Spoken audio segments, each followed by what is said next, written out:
saria botatzen. Nortasun handiko ikina, bere egilea, Aiora Otamendi Baltasar.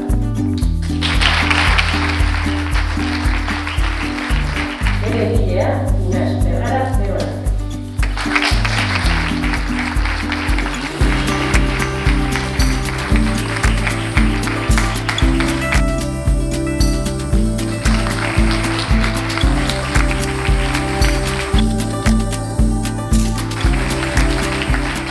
Neskek normalean edukitzen ditugun sentimendu eta abenturak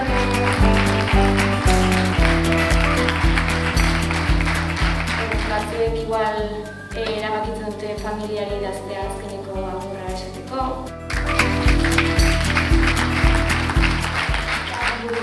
Bueltakan ezkan ideia batzuengatik